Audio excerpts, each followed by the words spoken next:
Bapak Ibu hadirin yang kami muliakan, demikian sepatah kata mewakili keluarga besar Yayasan At-Thariq Mardutillah beserta jajaran kepengurusannya.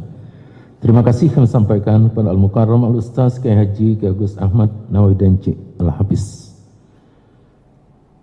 Acara keempat kita yaitu sepatah kata sambutan mewakili hadirin para undangan, kerabat, kawan-kawan, dan hadir pada kesempatan ini Ustaz Haji Irawan Taqwa MM, dan kepada beliau kami mohon kesediaannya.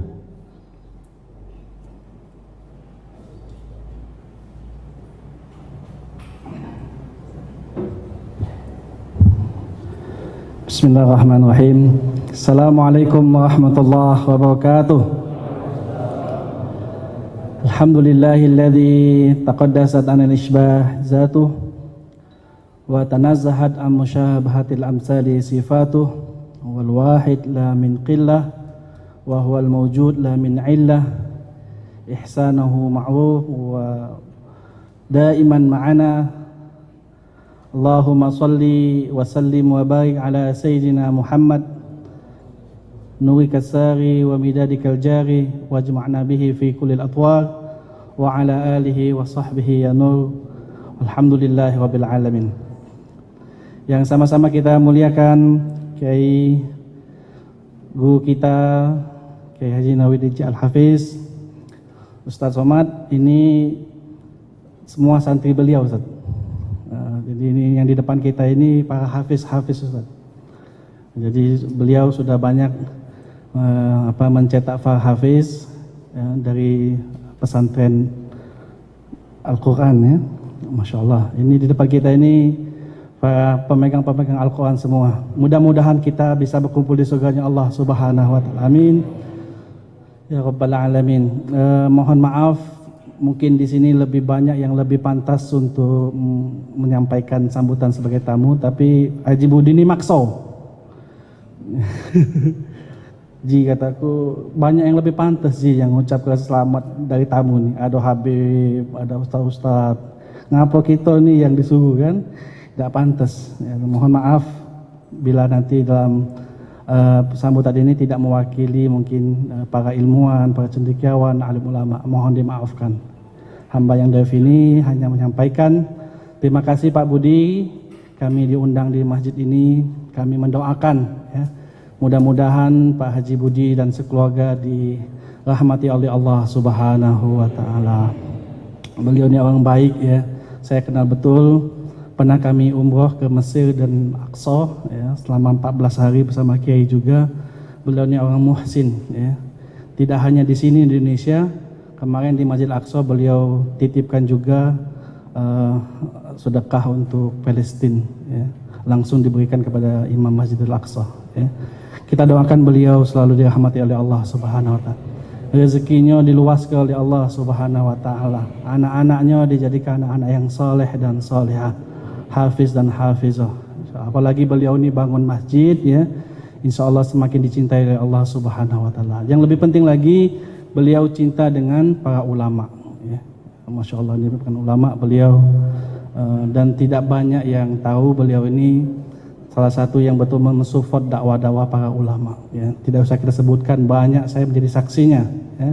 Beliau dan minta dirahasiakan, jangan dibuka galuh ya. Mudah-mudahan orang seperti beliau Haji Budi ini Allah panjangkan umurnya untuk membela agama Allah Subhanahu wa Ta'ala. Mari kita baca Fatihah. Al-Fatihah. A'udzubillahi minasyaitonir rajim. Bismillahirrahmanirrahim. Alhamdulillahirabbil alamin arrahmanir rahim maliki yaumiddin. Iyyaka na'budu wa iyyaka nasta'in. Ihdinas shiratal mustaqim. Shiratal ladzina an'amta 'alaihim ghairil maghdubi 'alaihim waladdallin. Amin. Mohon maaf Pak Haji Budi bila kami sebagai tamu ada sikap yang kurang sopan ya, mohon dimaafkan. Mudah-mudahan pertemuan ini dirahmati oleh Allah Subhanahu wa Ta'ala. Teruslah membela agama Allah ya. Jadilah manusia yang dikenal oleh Allah ya. Mudah-mudahan ini menjadi pesan. Assalamualaikum warahmatullahi wabarakatuh.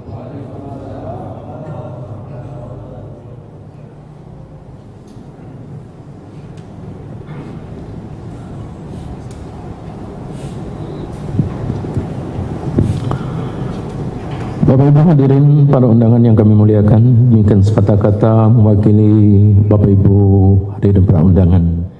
Terima kasih kami sampaikan kepada Adinda Ustaz Haji Irawan Taqwa LCMM, dan beliau ini datang dari Jakarta. Jadi memang patut untuk Haji Budi berikan kesempatan, dan jarang beliau berada di tempat-tempat kita ini. Bapak Ibu hadirin yang kami muliakan, sampailah kita kepada inti acara kita.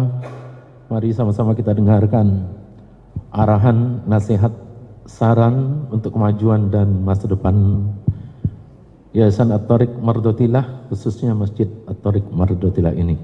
Kepada Al-Mukarram Al-Ustaz Dr. Haji Abdul Somad LCME PhD, dipersilakan. Dan ini sambutan duo tadi pendek-pendek, jadi yang ini mungkin kesempatan untuk yang lebih panjang lagi pada Ustaz kami Aturi.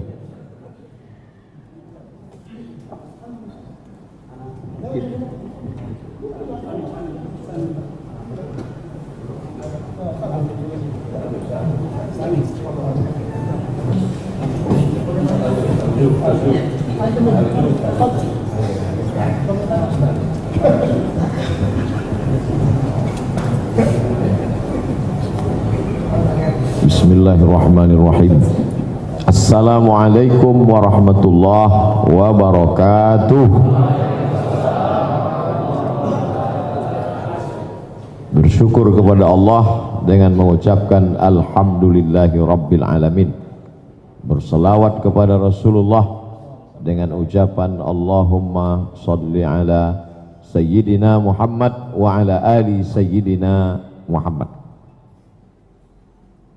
Sebelum sampai ke masjid ini, sebagaimana yang disunnahkan Rasulullah SAW, saya pakai baju warna putih. Tapi rupanya di tengah jalan baju ini tak laku, mesti diganti baju lain. Ganti baju hijau.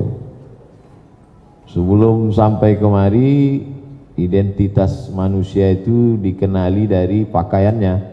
Maka saya pakai sorban. Ternyata setelah turun dari kendaraan, sorban pun mesti diganti juga, sorban hijau. Jadi masjid ini bukan hanya sekedar masjid luar biasa, tapi ustadz yang datang kemari pun mesti pakai baju luar biasa. Mudah-mudahan orang yang mengasih baju ini diberi Allah balasan kebaikan. Man ahsana ilaikum, siapa yang berbuat baik kepada kamu, fakafi'uhu, balaslah. Fa illam tajidu, kalau kamu tak sanggup membalasnya, fad'u lahu, doakan dia. Begitu kata Nabi SAW. Doanya pun diajarkan Nabi, jazakallahu khairal jaza'. Semoga Allah memberikan balasan yang paling baik, bukan menurut Abdul Somad, bukan menurut kita, tapi menurut Allah Subhanahu wa ta'ala. Semua jadwal saya di kabupaten kota di Sumatera Selatan ini diatur, dijadwalkan oleh Sayyidi Al-Habib Mahdi Ibn Syihab. Karena sahibud dar a'lamu bidarihi, yang punya rumah lebih tahu isi rumahnya. Jadi saya serahkan semua jadwal ke Habib Mahdi. Takut saya salah alamat palsu. Takut banyak jebakan-jebakan Batman. Maka Habib Mahdi paling tahu. Kemudian Habib Mahdi didampingi pula oleh Al-Mukarram Ustadz Kemas Muhammad Ali. Kemudian pula dipertemukan dengan Al-Mukarram Kiai Haji Ahmad Nawawi Al-Hafiz. Al-Hafiz artinya hafal Quran 30 juz. Ada juga murid saya dulu namanya Al-Hafiz, juz amma pun tak hafal. Namanya. Beliau asal dipejamnya mata, nampaknya Quran itu mengalir. Kita asal pejam mata, nampak empek-empek. Itu beda kita dengan beliau. Kemudian dipertemukan pula saya dengan Ustadz Irawan Taqwa LC. Beliau sampai ke Kairo 97, saya sampai 98. Jadi beliau ini senior saya. Di Mesir kami ada ikatan namanya KEMAS, Kekeluargaan Mahasiswa Sumatera Selatan. Jadi KEMAS ini bukan cuma nama orang, nama persatuan juga. Sedangkan kami KSMR, Kelompok Studi Mahasiswa Riau. Ada anak-anak KEMAS yang sama dengan kami 98, banyak diantaranya Dr. Mukmin hadir juga bersama kita pada hari ini. Jadi hari ini Masya Allah Tabarakallah, saya dipertemukan dengan senior seangkatan, dengan Habib, dengan Al-Hafiz, dengan Tuan Guru. Ternyata bertemunya di tempat yang baik, yaitu masjid. Bersama orang paling baik, orang beriman kepada Allah dan Rasulullah. Mudah-mudahan kita selalu diistiqomahkan dalam kebaikan. At-tariq mardatillah, tarik jalan. Hidup ini banyak jalan. Ada jalan pemabuk, sakau, mati. Ada jalan pezina, mohon maaf. Ada jalan pelaku dosa. Tapi jalan yang mau dicari ini adalah satu jalan mardatillah, ridha Allah subhanahu wa ta'ala. Tabiat orang kita, kalau sudah ada satu bahasa, dipakainya bahasa itu sampai lupa makna aslinya. Ikhlas, tawakal, qanaah, termasuk ridha. Sehingga ridha ini sudah jadi nama orang, jadi nama masjid. Maka ketika saya berdoa, marilah kita minta kepada ridha Allah. Semua mengaminkan. Ada satu ibu-ibu diam aja, dia tak mengaminkan. Kenapa ibu tak menyebutkan amin? Saya sudah dapat. Rupanya nama lakinya Pak Ridho. Jadi sudah jadi nama orang, sudah jadi nama masjid, sudah jadi nama yayasan, sudah jadi nama ormas, ridho. Lupa orang makna aslinya menurut bahasa Melayu. Ridho artinya, itu tak ridho nampak. Ridho artinya senang hati. Itu arti ridho. Ridho senang hati. Orang kalau sudah senang hatinya, semua dia kasih. Sentuhlah dia tepat di hatinya, dia akan jadi milikmu untuk selamanya. Orang kalau sudah senang hatinya, apapun dia kasih. Oleh sebab itu yang kita minta kepada Allah itu tidak surga. Karena kalau minta surga belum tentu dapat ridha. Tapi kalau sudah dapat ridha, pasti dapat surga. Makanya yang diajarkan doa kepada kita, Allahumma inna nas'aluka ridhaka wal jannah. Ridha dulu baru minta surga. Karena kalau sudah dapat ridha Allah, pasti dapat surga. Tapi orang yang masuk surga itu belum tentu dapat ridha Allah. Makanya ketika mereka masuk ke dalam surga, wasiqal ladzina taqaw rabbahum ilal jannati zumarah. Mereka digiring, dibawa menuju surga. Ketika sampai mereka di pintu surga, apa kata malaikat? Salamun alaikum tibtum. Salamun alaikum, selamat untuk kamu. Tibtum, kamu sudah buat baik. Fadkhuluha khalidin, masuklah kalian ke dalam surga kekal selamanya. Masuklah mereka ke dalam surga, dapatlah mereka yang dijanjikan Allah, jannatin tajri min tahtihal anhar. Semua kenikmatan sudah dapat. Lalu apa kata Allah Ta'ala kepada penghuni surga? Madza turidun, kalian mau apa lagi penghuni surga? Kata penghuni surga, ada yang belum kami dapat ya Allah. Apa yang belum dapat itu? Ridhaka, ridhamu belum kami dapat. Apa kata Allah Ta'ala? Kamu akan dapat ridhaku sesuai ridhamu terhadap aku. Jadi orang yang dapat ridha Allah itu sesuai dengan ridha dia kepada Allah Subhanahu wa ta'ala. Makanya setiap pagi kita katakan raditu billahi rabba wa bil islami dina wa bi Muhammadin nabiyyan wa rasulah. Aku tahu Allah itu ridha dengan aku atau tidak. Begitu kata seorang wali Allah dalam kitab Ar-Risalah Al-Qushairiyah, ditulis oleh Imam Abdul Karim Ibnu Hawazin Al-Qushairi. Aku tahu Allah itu ridha kepada aku atau tidak. Dari mana kau tahu Allah itu ridha? sesuai dengan ridhaku menerima ketetapan Allah Subhanahu wa taala.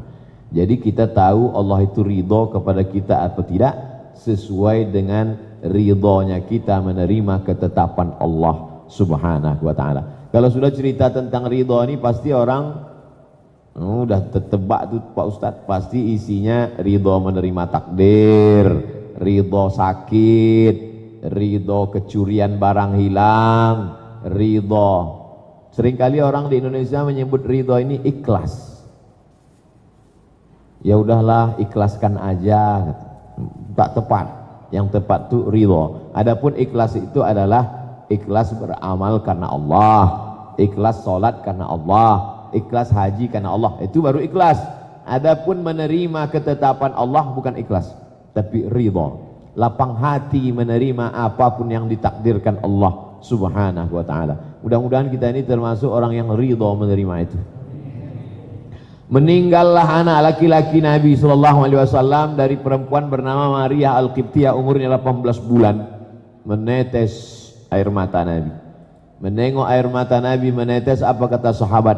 Ama tardha ya Rasulullah, berarti kau tak ridha anakmu mati ya Rasulullah? Kata Nabi, aku ridha. Kalau ridha kenapa menangis? Tetesan air mata kasih sayang. Memang yang dilarang itu cuma dua. Yang dilarang itu mulut jangan sumpah serapah, tangan jangan memukul-mukul pipi. Man darabal khudud laisa minna. Siapa yang memukul-mukul pipi bukan golongan kami. Orang Arab kalau keluarganya meninggal dipukul-pukulnya pipi sampai merah. Pipi dia bukan pipi orang. Pukul-pukul pipi. Man darabal khudud wa syaqqal juyub.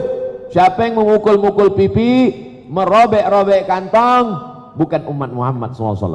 Maka dalam Islam dilarang memukul pipi, merobek kantong, menarik rambut, memukul dinding, menghancurkan jendela, memukul kaca, tak boleh. Kemudian sumpah serapah, namanya niyahah, meratap. Oh bang, kenapa kau tinggalkan aku? Kenapa lakiku yang mati, kenapa bukan laki dia? Nah, itu tak boleh. Meratap tak boleh, tapi meneteskan air mata. Ketika ada perempuan-perempuan menangis, apa kata Nabi? Da'uhunna. Marah Umar bin Khattab, hei perempuan, diam kalian, jangan menangis.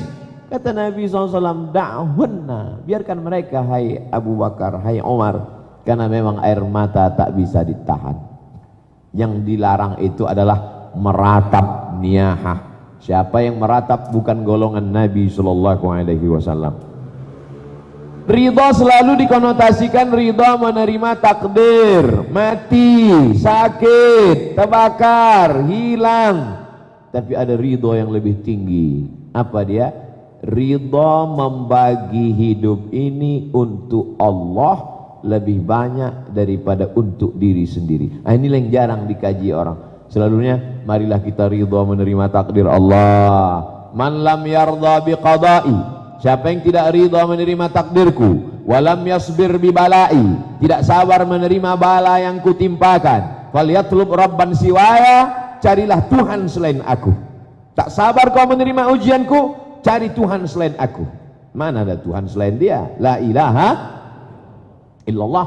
Tapi ada ridha yang lebih tinggi, yaitu membagikan apa yang ada pada kita ini lebih banyak untuk Allah daripada untuk kita. Itulah puncak ridha.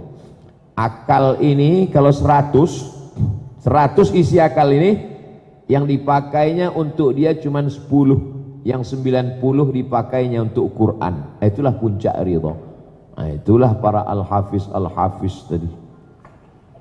Kepala mereka ini 100, 90 yang dipakainya untuk 10 yang dipakainya untuk dia, yang 90 dipakainya untuk Al-Quran. Kebalikan dengan kita yang tak al-hafiz nih, 90 untuk yang lain. Twitter, Facebook, WhatsApp, shopping, diving, macam-macam. Yang untuk Quran 10, berarti kita tak termasuk ridha. Andai kita tak termasuk orang yang ridha, mudah-mudahan anak cucu kita termasuk ridha. Orang hafal Quran itu apa? Tak ridha kepalanya. Satu hari dia mesti ulangi hafalan paling sedikit 2 juz. Karena kalau tak diulang lupa. Jadi kalau satu hari 2 juz, 1 bulan dia khatam 2 kali, 1 tahun dia khatam 24 kali khatam. Ridhonya lebih dia pakai untuk Allah SWT. Kepalaku, mataku, telingaku kupakai untuk itu.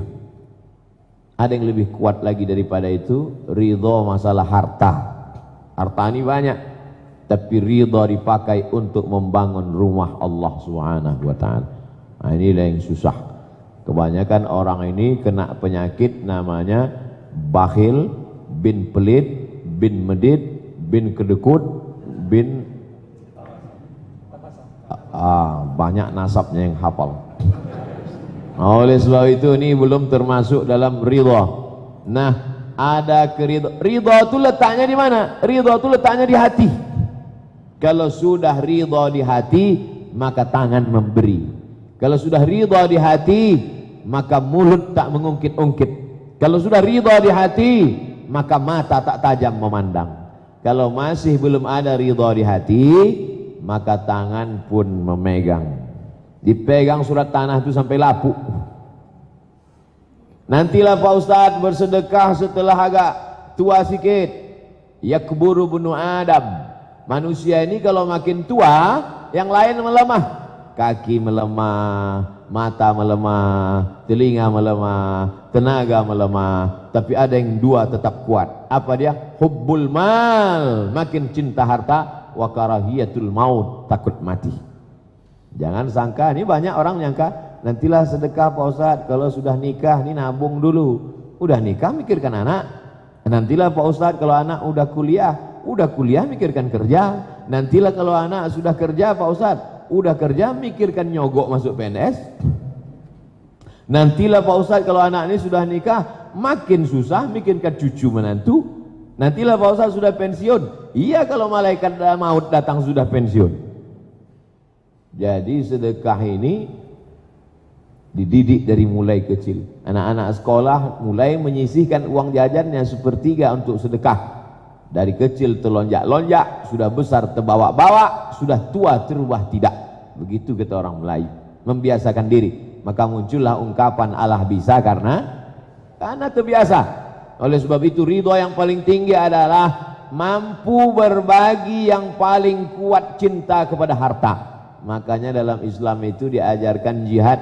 Wa tujahiduna fi sabilillahi bi amwalikum wa anfusikum. Didulukan harta baru nyawa.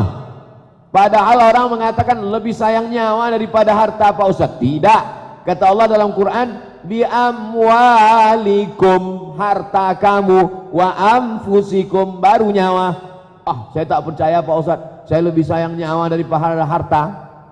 Buktinya waktu rumah kebakaran, na'udzubillah, pemadam kebakaran datang dari luar membawa damkar, bawa mobil. Apa kata dia kepada orang yang ada di rumah? Keluar Pak, keluar Bu, ini api besar. Sibuk di dalam mencari buku tabungan, surat tanah, akte notaris.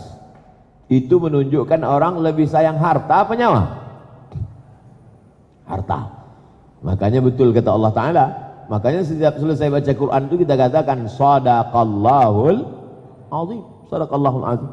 Oleh sebab itu hari ini kita datang kemari ini sedang melihat bukti nyata bahwa ini bukan di zaman Abu Bakar, Umar, Utsman, Ali, Thalhah, Zubair, Aisyah, Hafsah, Ummu Kulthum, tapi di zaman edan modern ini masih ada lagi hamba Allah yang meridhokan. Ridho asal katanya, cuman karena susah menyebut bo menjadi el, rela. Meridhokan, merelakan. Banyak kita ini merubah-rubah huruf Arab itu. Mohon maaf zahir, karena susah menyebut mohon maaf lahir, karena lahir lawan daripada zahir, batin. Zahiran wa batinan. Zahir nih, batin nih, batin tak nampak, zahir nampak. Kecuali ada orang yang bisa menutup tangannya ke belakang. Zahir nampak, cumanapun kita menutupnya tetap nampak. batin tertutup tak nampak. Mohon maaf zahir dan batin. Ridha, marilah kita meridhakan, marilah kita merelakan harta, merelakan nyawa, merelakan takdir Allah pada diri kita. At-tariq mardatillah, jalan menuju ridha Allah. Mudah-mudahan kita ini termasuk orang yang ridha, sehingga dengan ridha itu Allah pula ridha kepada kita. Kalau sudah Allah ridha kepada kita, maka apapun yang kita minta akan Dia kasih. Siapalah orang yang paling diridhai Allah? Sayyidina wa maulana Muhammad sallallahu alaihi wasallam.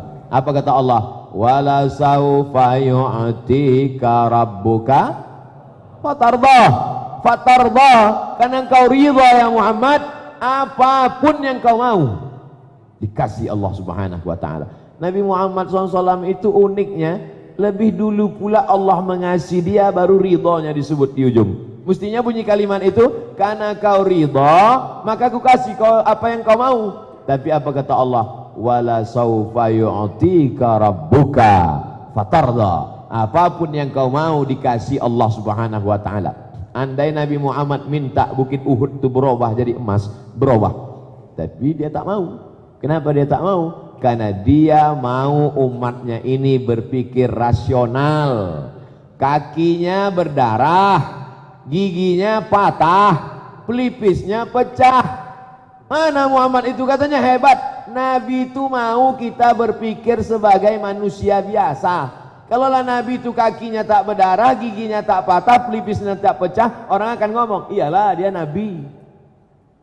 Nabi itu mau kita ini berpikir aku sama dengan engkau. Innama ana basyarum mislukum. Aku sama manusia macam kamu. Yuha ilayya. Bedanya aku dapat wahyu, kalian tidak. Kalau kalian mengaku dapat wahyu, ditangkap sama polisi. Contohnya mana? Lia Aiden sama Ahmad Musadek. Mengaku dapat wahyu, langsung kena tangkap. Yang satu mengaku jadi nabi, yang satu mengaku jadi Jibril. Polisi cerdas, tangkap dua-duanya, dikonfrontir. Kamu Jibril? Iya. Ada ngirim wahyu ke nabi? Enggak. Kamu nabi? Iya. Ada dapat wahyu dari Jibril? Enggak. Kalau gitu dua-duanya bohong. Nabi sama Jibril bohong. Tangkap, masuk, gol. Bapak Ibu yang dimuliakan Allah Subhanahu wa taala. Jadi bagaimana kita mendidik anak-anak kita ini jadi kaya, silakan. Jadi cerdas, silakan. Tapi ridha dia pakai akalnya itu untuk Allah, dihafalnya Quran. Ridha dia menggunakan harta yang dia cari pagi, petang, siang, malam. Habis tetes darah, peluk, keringat, air mata. Tapi setelah dapat tak dipakainya untuk dia, tapi diridhokannya, direlakannya untuk agama Allah. Itulah makhluk yang luar biasa. Ini makhluk yang seperti ini, saya setiap daerah, pergi saya ke Aceh ada, pergi saya ke Kepri, Kepulauan Riau ada, sampai saya di Sorong, Papua ada, cuman tak banyak. Ini makhluk macam ini perlu dibudidayakan. Udah hampir-hampir punah macam dinosaurus. Mudah-mudahan anak cucu kita masuk golongan yang macam ini, insya Allah. Banyak yang kaya, tapi untuk dia aja, untuk anak cucunya aja. Banyak yang cerdas, tapi tak ada sedikit pun cerdas dalam bidang kedokteran, cerdas dalam bidang fisika, tapi tak dipakainya untuk Quran. Makanya ketika B.J. Habibie, makhluk tercerdas di Indonesia yang di Jerman itu, apa kata dia? Kalaulah boleh diulang, akan kupakai kecerdasanku ini untuk ilmu agama, kata dia. Nah, itu penyesalan dia. Tapi di akhir hayatnya dia, alhamdulillah, apa kata dia? Otak Jerman, hati Makkah, untuk menutupi masa lalunya. Kita mau anak cucu kita kecerdasannya dipakainya untuk Quran, kecerdasannya juga dipakai. Jangan takut anaknya hafal Quran, tidak mengerti fisika, biologi, kimia, matematika, bahasa Inggris. Saya sudah nanya itu Bapak Ibu guru. Ibu guru, ya. Ibu ngajar di SMP SMA, betul Pak Ustadz. Mata pelajaran apa? Umum, fisika, biologi, kimia, matematika. Apa pendapat ibu tentang anak-anak yang hafal Quran? Saya mau dengar kesan dia. Kalau ustadz yang ngomong, ustazah yang bicara, iyalah ustadz itu kan membela-bela Quran karena dia ngajar Quran. Ini guru fisika, guru kimia, guru biologi, guru matematika. Apa pendapat kalian tentang anak yang hafal Quran? Pengalaman saya Pak Ustadz, ngajar mereka nih, mereka lebih cepat nangkap. Itu pengakuan guru fisika, matematika, bahasa Inggris, kimia, fisika, mata pelajaran umum. Kenapa mereka lebih cepat menangkap? Tangkap tak nangkap itu kan otak. Otak itu ciptaan Allah. Kalau Allah sudah berkehendak, innama amruhu iza arada syai'an ayakula lahu kun. Selesai. Ada kalam Allah di dalam, ada firman Allah di dalam, maka dimudahkan Allah. Yassarnal Qur'ana lidzikri fahal mim muddakir. Kami mudahkan dia, kata Allah. Allah memudahkan dia. Setengah mati kita minta mudah, tak mudah. Tapi kalau Allah memudahkan, ya muyassir kull asir, engkau memudahkan segala yang sulit. Allahumma la sahla, tak ada kemudahan illa ma ja'altahu sahla, kecuali engkau menjadikan yang mudah. Wa anta taj'alul hazana idza syi'ta sahla. Jadi jangan takut anaknya ngapal Quran. Nanti kalau anak saya ngapal Quran gimana dia belajar bahasa Inggris? Nanti kalau anak saya hafal Quran gimana dia mau belajar fisika? Kalau anak saya hafal Quran gimana nilai kimianya? Apa kata rektor UII, Universitas Islam Indonesia Yogyakarta, yang paling banyak di fakultas kedokteran itu yang dapat beasiswa adalah penghafal Quran. Kenapa? Karena anak penghafal Quran dapat bonus beasiswa full. Full artinya kuliahnya gratis, dapat beasiswa uang saku, dapat penginapan. Itu rektornya sendiri yang bicara langsung ke saya. Waktu saya tak bisa ceramah di UGM, diterima oleh UII. Sebetulnya itu yang mau disampaikan. Artinya apa? Artinya jangan pernah takut. Ini banyak orang yang berpikiran sempit. Nanti kalau anak saya hafal Quran, gimana Pak Ustadz makannya? La ilaha illallah. Makanlah pula dipikirkan. Sengaja diciptakan Allah otak ini di atas, lambung di bawah. Ini orang kalau di ronsen yang nanya makan tadi, mungkin lambungnya itu di otak. Cuma otak udang. Orang macam ini mesti sering-sering ke Palembang dikasih makan otak-otak. Makanlah pula dipikirkannya. Allah Subhanahu wa taala, la taqtulu auladakum khasyata imlaq. Jangan kau bunuh anakmu karena takut tak makan. Nahnu narzuqukum wa nahnu narzuq, kami yang memberi rezeki kamu mereka. Anak-anakmu itu kami memberi makannya. Jangankan mereka, kamu pun, kau pun kami yang beri makan. Bisnismen yang bertuhan, yang bertauhid, paham dia itu. Berapa kali dia bisnis setengah mati usaha tak dapat. Tapi ketika dia santai saja berdoanya lebih serius, dapat. Kalau memang sudah rezeki musang, tak akan mungkin ditangkap harimau. Begitu kata orang Melayu. Kalau rezeki musang itu diambil harimau, sudah lama musang itu punah. Tapi sampai saat ini musang tetap hidup. Bahkan banyak pula lagi musang berbulu ayam. Rezeki musang tak akan mungkin dilarikan harimau. Oleh sebab itu makanya masalah rezeki ini yang paling ditanamkan ke anak-anak kita. Takut belajar agama, meninggalkan agama. Takut dapat menantu orang sekolah agama. Kalau datang SE cepat, kalau datang SH cepat kurang cepat. Pas datang SAG ragu. Padahal SAG itulah yang membimbing talqin la ilaha illallah. Padahal yang itulah yang membacakan tengah malam Yasin wal Qur'anil Hakim innaka laminal mursalin. Tapi kadang orang ini akalnya memang susah untuk meyakinkan lalat bahwa bunga itu harum semerbak. Bukan hadis, dapat saya di grup WhatsApp. Bapak Ibu yang dimuliakan Allah, susah kita mau meyakinkan lalat bahwa bunga itu harum semerbak. Tetap tai ayam itu juga lah yang dihirupnya. Tapi kewajiban Ustadz memang tetap menyampaikan. Tak muak Ustadz menyampaikan ini. Selama kau masih didengar orang Abdul Somad, sampaikanlah. Sampai masanya nanti kau mau bercakap orang tak mau dengar. Kapan itu? Udah mati. Kita udah mati itu tetap juga bisa bercakap. Cuman kita bercakap orang lari. Dia tak manggil Ustadz Somad, hantu Somad kata dia. Oleh sebab itu selama masih bisa bercakap, selama masih mau orang mendengar, bicaralah. Innaka la tusmi'us summa. Tapi ada masanya kau tak bisa membuat orang mati itu bisa mendengar. Siapa yang dimaksud orang mati tak bisa mendengar? Kalau tak bisa orang mati itu mendengar, untuk apa kita ucapkan assalamualaikum ya ahlad diyar, assalamualaikum ya ahlal kubur? Maksudnya orang yang mati hatinya, maka telinganya tak bisa mendengar. Pertama kali mati itu hati. Khatamallahu ala qulubihim. Setelah hati mati, menular ke telinga. Wa ala sam'ihim. Setelah itu menular ke mata. Wa ala absarihim ghishawah. Hati tertutup, telinga tersumbat, mata terkunci. Summum bukmun amyun fahum la ya'qilun. Pekak, buta, tuli, bisu, tak lagi dapat berpikir. Tapi Allah masih sayang. Allah sayang, tak bisa kita bedakan mana orang berpikir mana tidak. Sama semua, rambut sama hitam, isi kepala macam-macam. Andailah Allah itu tak sayang, tertulis di sini no responding, not responding, tak berpikir gitu. Tapi Allah masih sayang, ditutupinya. Kita ini mulia bukan karena kita hebat, kita ini mulia karena ditutupi Allah Ta'ala aib-aib kekurangan kita. Abdul Somad mulia karena ditutupi dengan sorban, ditutupi dengan baju hijau. Kenapa mesti hijau? Karpet hijau, baju hijau, background kaligrafi hijau, kubah hijau.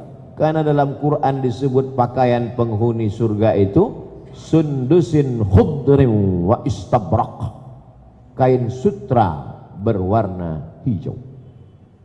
Ini geladinya aja ini. Geladi kotor ini ke warna hijau. Enggak percaya saya Pak Ustadz. Nabi SAW memilih warna hijau. Makanya sorban Nabi itu ada warna hitam waktu mau perang, ada warna putih, ada warna hijau. Ada riwayat burdatun khadra. Burdah, jubah yang dipakai para habaib, biasanya 2 lapis. Di dalam putih, di luar ada yang kuning, ada yang merah, ada yang khadra. Khadra hijau, jubah warna hijau. Macam saya ini lah, dalam putih, di luar nih hijau. Tapi kalau kita lihat pula, dokter-dokter waktu operasi jubahnya warna hijau. Itu bukan kebetulan. Karena dokter ketika mengoperasi matanya menengok darah merah berjam-jam menengok darah. Rupanya mata ini kalau terlalu lama menengok warna merah itu bisa tidak fokus, bisa salah gunting. Mau menggunting urat, tergunting yang lain, hilang barang tuh. Maka mata tak fokus karena berjam-jam menengok warna merah. Untuk mengalihkan supaya mata tajam lagi, itulah maka dibuat baju itu warna. Betullah kata Imam Abu Hamid Al-Ghazali, kalau mau mata itu awet, sering-sering menengok warna hijau. Mau awet mata bapak ibu, tengoklah saya ini lama-lama. Pahamlah kita kenapa kubah Masjid Nabawi itu warna hijau. Tahulah kita kenapa karpet Taman Raudhah warna hijau. Kenapa? Karena ternyata secara medis pun mata memang disuruh. Kata Imam Al-Ghazali, kalau mata mau awet, seringlah menengok warna hijau. Maka kita tengok kadang ada orang yang fanatik dengan hijau, semuanya hijau, sampai batu cincin hijau, lalu kemudian jubah hijau, sorban hijau. Tapi na'udzubillah, warna hijau ini beberapa tahun yang lalu pernah diburukkan, dijelekkan. Saya pun malu menyebutnya, kolor hijau. Ada maling pencuri dulu. Na'udzubillah. Nah, jadi semuanya simbol-simbol ini penuh dengan makna. Inna Utsman bin Affan, sesungguhnya Utsman bin Affan, arada bina al-masjid, mau membangun masjid, maksudnya Masjid Nabawi. Fakarihan nasu dzalik, tapi orang Madinah tak suka. Biasanya kaligrafi itu ayat-ayat Quran, tapi masjid Tariq Mardatillah hadis Nabi dibuat. Sesungguhnya Utsman bin Affan ingin bangun masjid, tapi orang tak suka, orang tak setuju orang Madinah dia bangun masjid. Fa'ahabbu ayyada'ahu, mereka ingin supaya Utsman jangan merenovasi Masjid Nabawi. ala hayatihi, biarkan Masjid Nabawi itu bentuk aslinya macam yang dibangun Nabi Muhammad SAW. Faqala, Utsman berkata, sami'tu Rasulullah SAW yaqul, aku mendengar Rasulullah bersabda, man bana masjidan lillah, siapa yang membangun masjid ikhlas karena Allah, banallah lahu baitan fil jannah, dibangunkan Allah untuknya satu tempat dalam surga. Itu hadisnya. Nah, jadi nanti setiap orang yang masuk kemari menengok hadis itu ingat penjelasan saya. Jangan macam orang masuk masjid. Banyak orang sekarang masuk masjid begitu nengok kaligrafi macam nengok kucing. Apa yang kau tengok? Entah apa bacaannya Pak Ustaz. Nah, itulah bacaan kaligrafi yang cantik, yang indah, yang luar biasa. Hijau backgroundnya, warna emas luarnya, maka dia bercerita tentang pahala merenovasi masjid. Dari hadis ini jelas bahwa ternyata yang merenovasi pertama Masjid Nabawi itu adalah Sayyidina Utsman bin Affan. Dari hadis ini pula kita tahu bahwa ternyata tidak semua kepala itu sama isinya, walaupun sama-sama sahabat Nabi Muhammad SAW. Fakariha, sahabat Nabi tak setuju. Mereka mau Masjid Nabawi itu biarkan aja, jangan kau renovasi Utsman. Kata Utsman, aku mendengar ucapan Nabi, siapa yang bangun masjid ikhlas karena Allah, maka dibangunkan Allah satu tempat di surga. Tadi waktu saya masuk ke dalam, kalau Bapak Ibu perhatikan, saya berdiri, apa yang saya cari pertama kali? Tempat. Saya tengok nama satu-satu. Kiai Haji Ahmad Nawawi, Habib Mahdi. Dalam hati saya, sempatlah tak ada nama saya, merajuk balik saya. Bayangkan ketika kita di akhirat tak ada kursi kita. Pas ditanya, kenapa ya Allah malaikat tempatku tak ada?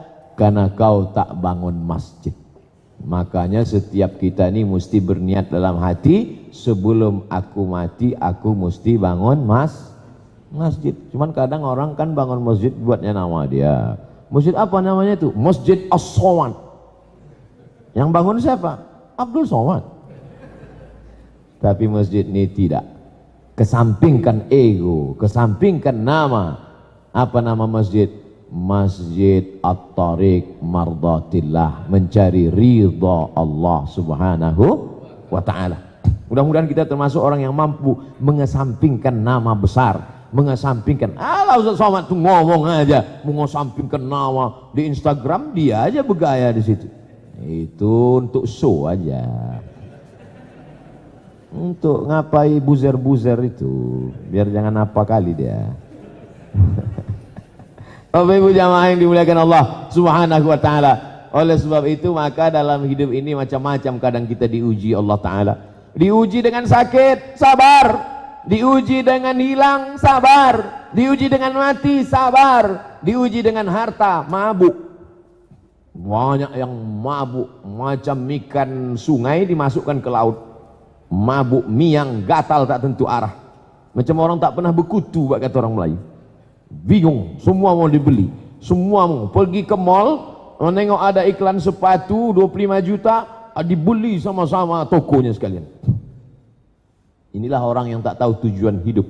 Diuji Allah SWT dengan harta, bingung. Padahal kalau dia mau membuat booking tempat, bangun masjid. Oh, kalau begitu Islam itu tak adil Pak Ustaz. Bagaimana dengan kita yang tak bisa membeli tanah membangun masjid? Berarti kita tak ada tempat. Innamal a'malu binniyat. Amal itu dengan niat. Oleh sebab itu setiap kita ini mesti ada niat. Berapa banyak orang yang tak sempat bangun masjid, tapi nanti di akhirat dapat tempat bukan karena masjidnya, tapi karena niatnya. Itu untuk membahagiakan hati orang yang tak berduit. Udahlah membangun masjid tidak, berniat pun tidak. La ilaha illallah Muhammad Rasulullah. Ditanya nanti malaikat, ada masjid kau bangun? Tidak. Niat? Tak ada. Jadi yang kemarin kau kerja pontang-panting cari duit itu niatnya untuk apa? Untuk buat kos-kosan pensiun. La ilaha illallah Muhammad Rasulullah.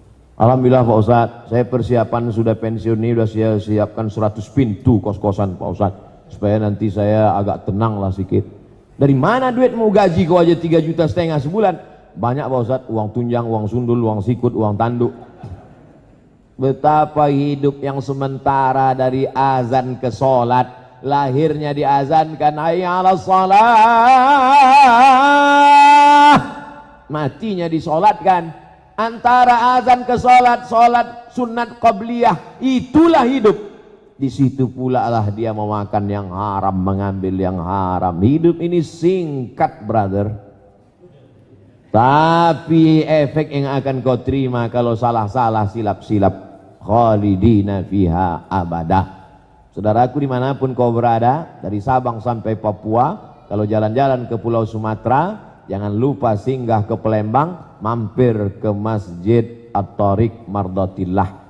Bukan sekedar sholat, sholat dimanapun bisa, tapi mengambil pelajaran iktibar tentang mengalahkan hawa nafsu, mencari ridho Allah Subhanahu wa ta'ala. Spiritualnya mesti dicas, dikuatkan. Itu kan untuk batinnya Pak Ustadz, ya. Untuk zahirnya bisa kau makan kapal selam di sini. Sehingga pulang dari Palembang, zahirnya kuat, batinnya kuat. Betul atau tidak yang saya cakapkan? Betul. Salah-salah pikir, maka kita ini akan menerima efek yang luar biasa di hadapan Allah Subhanahu wa ta'ala. Anak-anak kita pun begitu juga Bapak Ibu.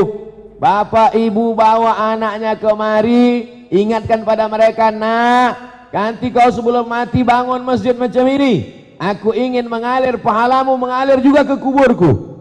Man dalla ala khairin falahu mithlu ajri fa'ilihi. Siapa yang menunjukkan pada sesuatu yang baik, maka dia mendapat pahala yang sama. Jadi begitu nanti yang mendirikan masjid ini dapat tempat, maka saya tak mungkin tak dikasih kan? Pastilah dikasih. Di mana-mana Ustadz pasti dipersilakan dulu. Oh masuk. Kadang saya beberapa kali undangan, silakan Pak Ustadz, kata dia. Saya bilang, Bapak dulu, silakan. Saya takut salah masuk. Masuk kita ke rumahnya rupanya pintu kamar dia, bukan kamar kita. Masuk Pak Ustadz, persilakan. Makan pun begitu juga. Silakan dulu Pak Ustadz. Ustadz semua silakan duluan. Waktu saya menjenguk ke rumah sakit gitu juga, dikasih pakai baju seragam. Silakan masuk Pak Ustadz. Yang lain saya tengok di luar. Saya masuk di ruangan itu. Saya tanya yang lain, kenapa kalian tak masuk? Disitulah yang paling banyak penyakit menular Pak Ustadz.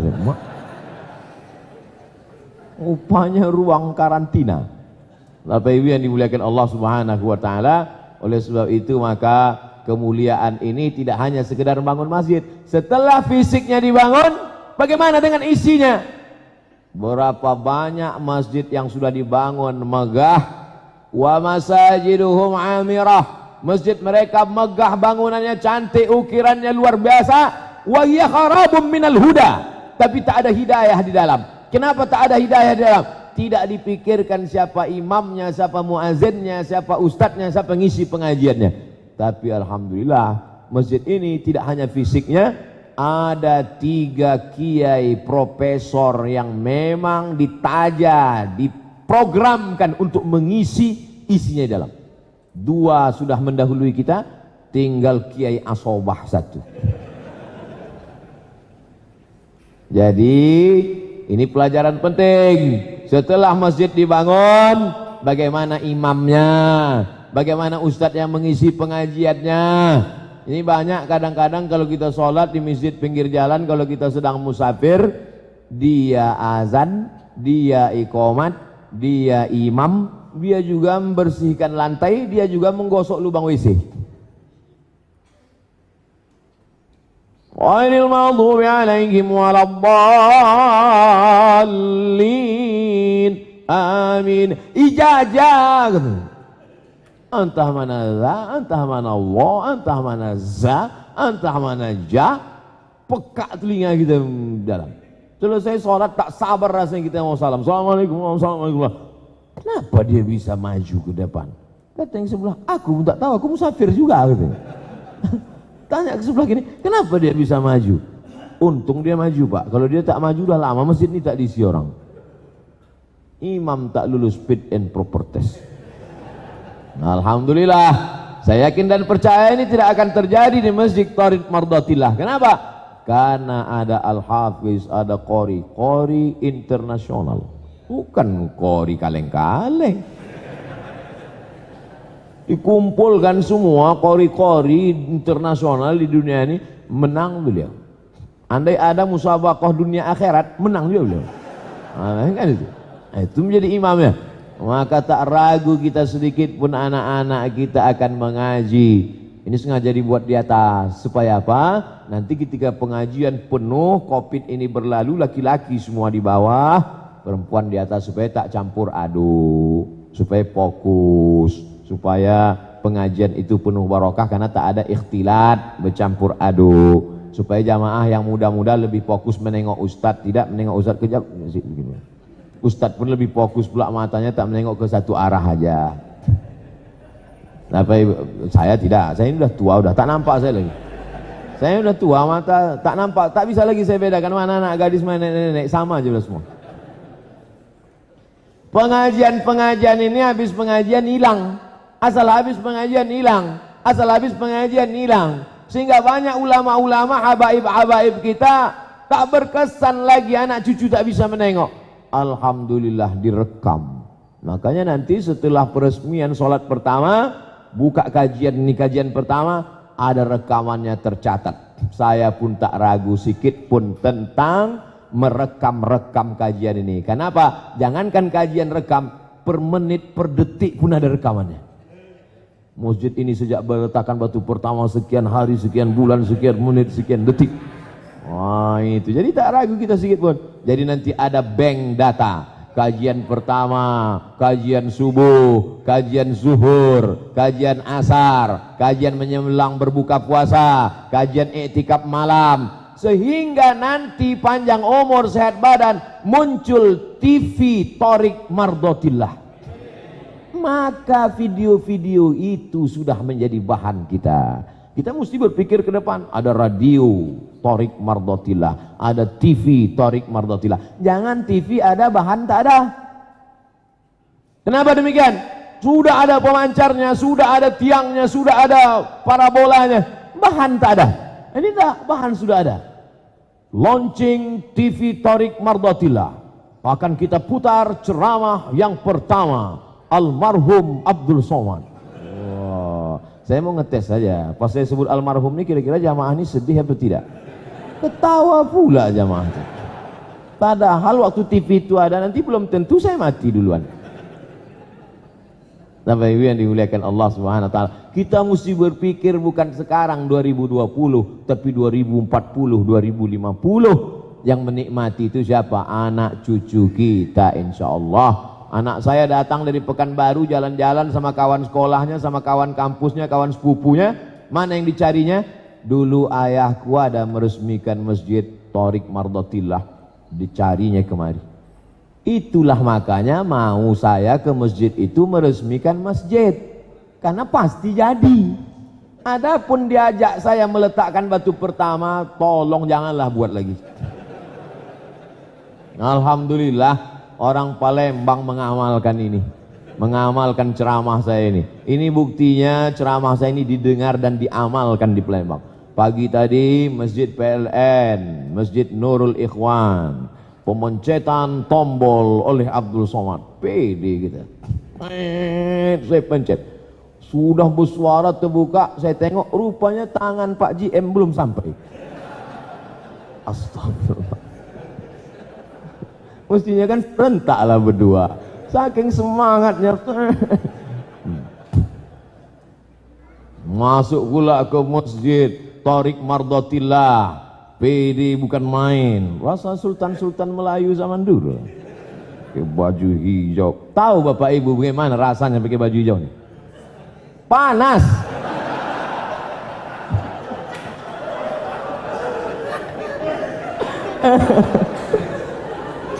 Itu kan main lagi, duduk di atas kursi luar biasa. Oleh sebab itu 20 tahun akan datang anak keponakan saya dari Pekanbaru kemari. Masjid inilah yang didatanginya, mau menengok mana bekas ayah kami, mana tanda tangan Pak Cik Uwak kami, mana dulu tempat beliau menyampaikan tausiah. Menetes air mata mereka, dibacakannya Al-Fatihah untuk Abdul Somad. Dan ini nanti ada tanda tangan prasasti, ada kan?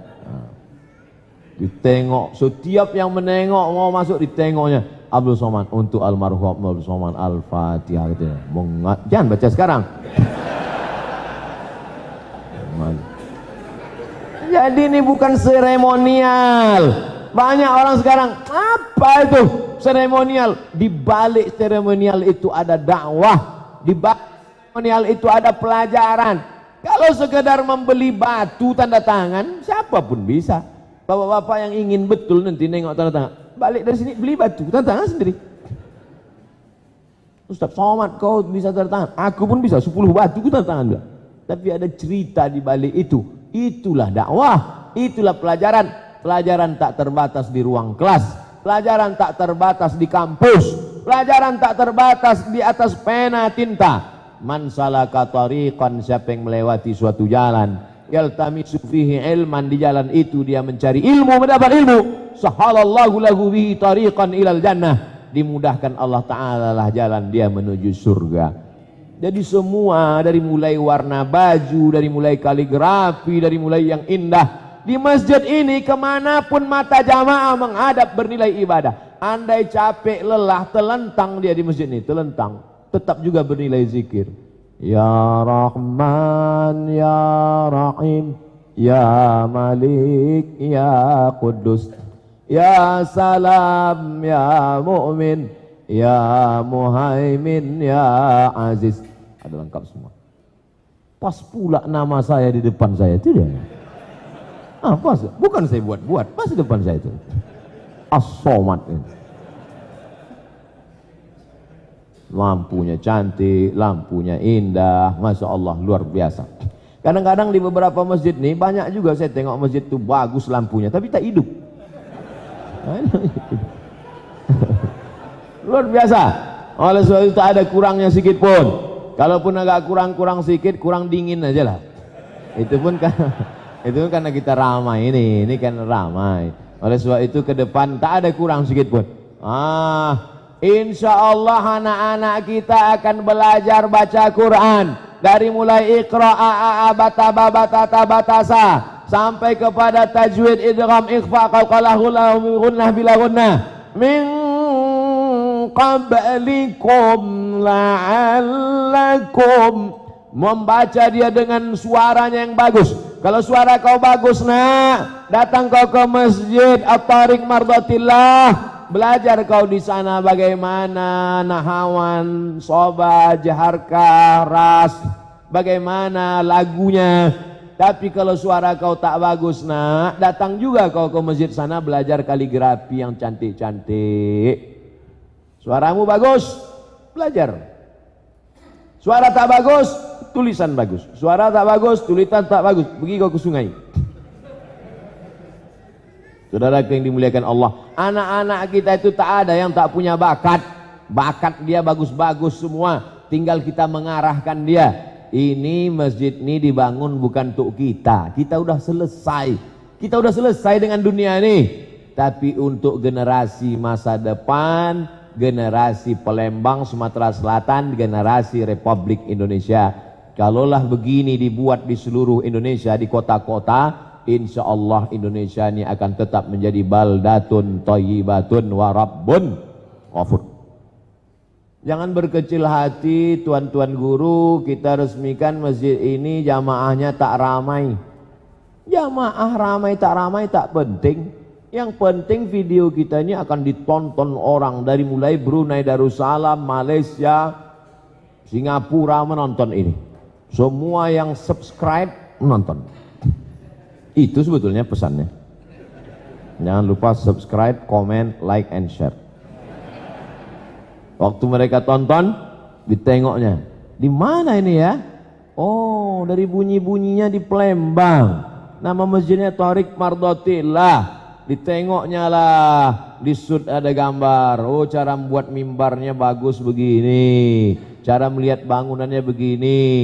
Maka menjadi inspirasi dia. Anak-anak kita yang kuliah di ITB, Institut Teknologi Bandung, ITS, Institut Teknologi Surabaya, dia tidak hanya menggambar kondominium, dia tidak hanya menggambar hotel, tapi dia mulai menggambar masjid. Dari mana dapat inspirasinya?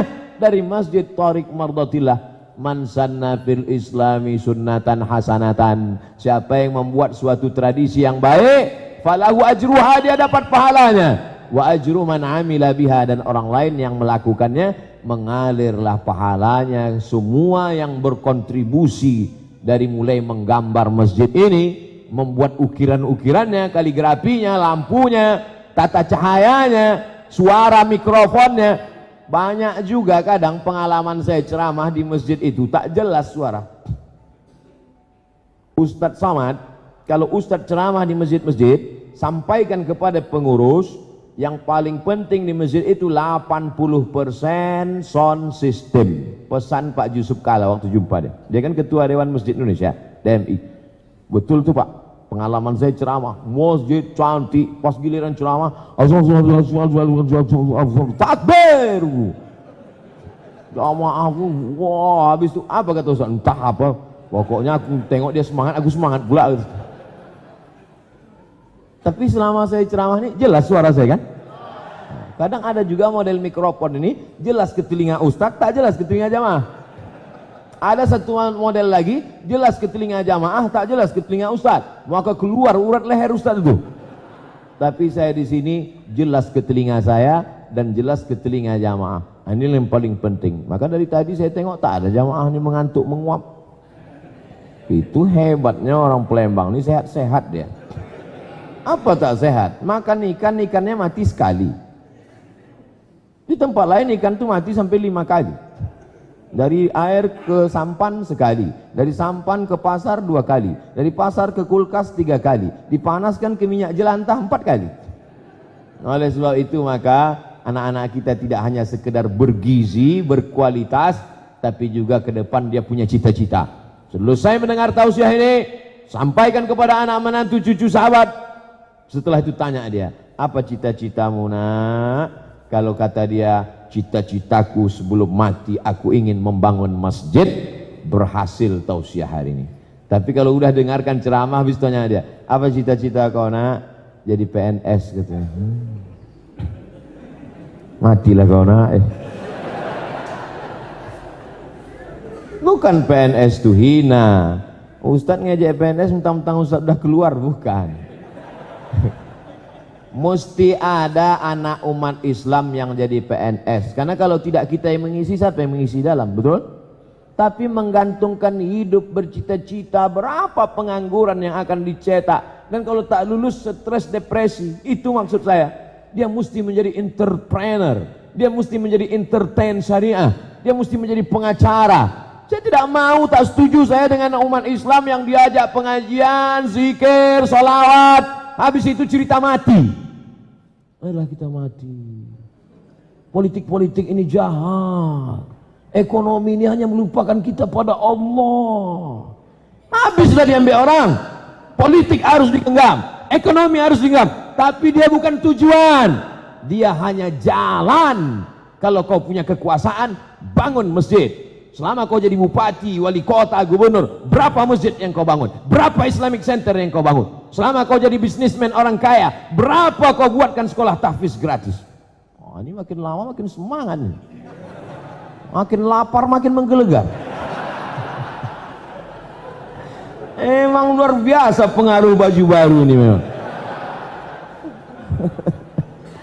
Jamaah yang dimuliakan Allah SWT, waktu zuhur 11.43 kalau tidak salah, 48.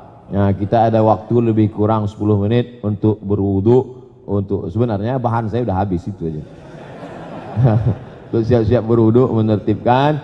Mudah-mudahan apa yang saya sampaikan ini dalam rangka mencari ridha Allah Subhanahu wa taala. Ala hazihi niyyah al-Fatihah. A'udzubillahi minasyaitonir rajim. Bismillahirrahmanirrahim.